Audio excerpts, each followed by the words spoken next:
All right, welcome to the post-press conference with Ben Oso. We'll start off with opening remarks of the game, thoughts about the match, Coach. Would have liked three, and there's a performance out there again that could result in three. Enough looks. We got into a lot of good spots, but in the end, again, we didn't make the play that mattered. And I will say this on a positive: shutting that team out is not an easy thing to do. So that is a pretty impressive thing to do. So we have that, and now we just got to reward the work we do on the defensive end with a goal or two, and we'll continue to work on it. But that's something that's haunted us this year. So all we can do is go back and get after it and keep working at it. It'll come. All right, we'll open up questions to the room. We can start off here. Hello, Ben. So, as you mentioned, you guys got a clean sheet in back-to-back games against LAFC. Obviously, this match they were missing some players. But how were you able to organize the back line today to, against facing a team again? How are you able to stay consistent and being able to lock them out for the second game in a row?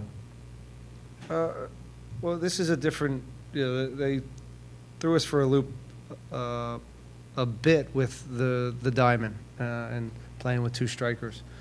We knew that would be a possibility, but so they did a good job of denying us central penetration. But I thought we figured it out. I thought we got into the right spots. I don't know if we were good enough wide. We weren't dangerous enough getting more service in and getting into the end lines. First half was a little better in that regard. And I thought fatigue started to creep in the second half. Again, look at all this. Again, it's a performance at home that we can get something out of it. But What else you got? No, that's it.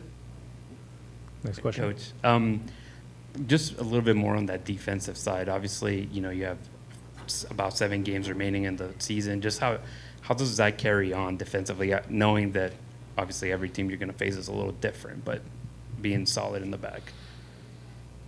Well, Mika and Eric, I think, have been exceptional. Griffin obviously puts a real shift in. I think Franco, I would argue, has been one of the best left backs in the league over the last 5 games. He's been an absolute stud. So if you have that as a starting point, it's pretty good. And Steve is, continues to organize us and is making the saves. Artur obviously is a huge part of that, and all the little things that he does that don't show up here on the report card.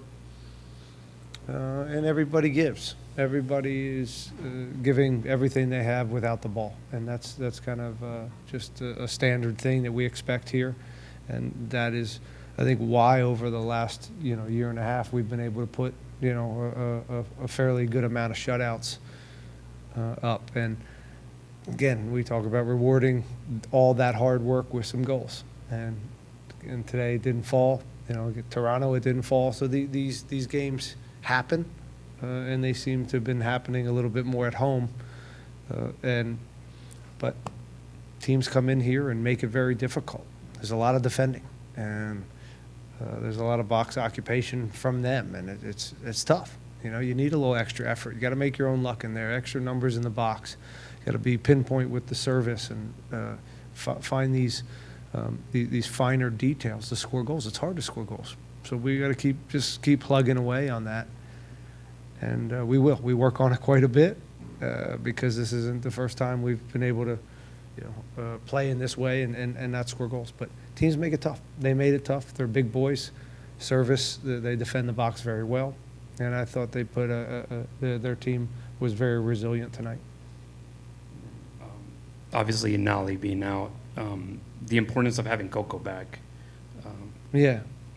I thought Coco was very good tonight. I thought he was rusty in LA, which is normal for a guy that's been out for a month.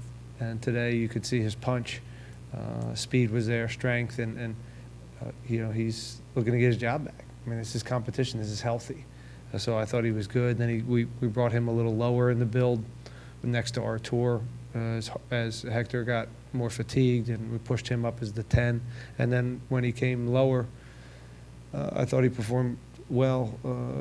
So, yeah, I thought overall it's nice to have him back. And we also have to figure out, when a guy like Anali goes out, now you figure out who's up next, whether it's Brad, whether it's Mackenzie Gaines, whether it's Coco. We got to find a little bit of a tweak here. But it was nice to see him back. We'll start right here in the front row. Hi, Coach. I wanted to ask you, Basi's head was wrapped, right? Is he okay or doing well?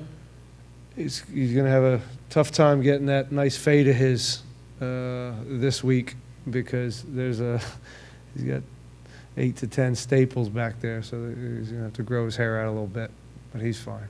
It was a little bit of a nasty knock. I didn't see the replay. It looked pretty bad. I don't know if it was on purpose or not, but whatever. It was a physical game. They came in. I thought the physicality was really high. That doesn't surprise us. That's what they do. And it's one part of how successful they've been in this league.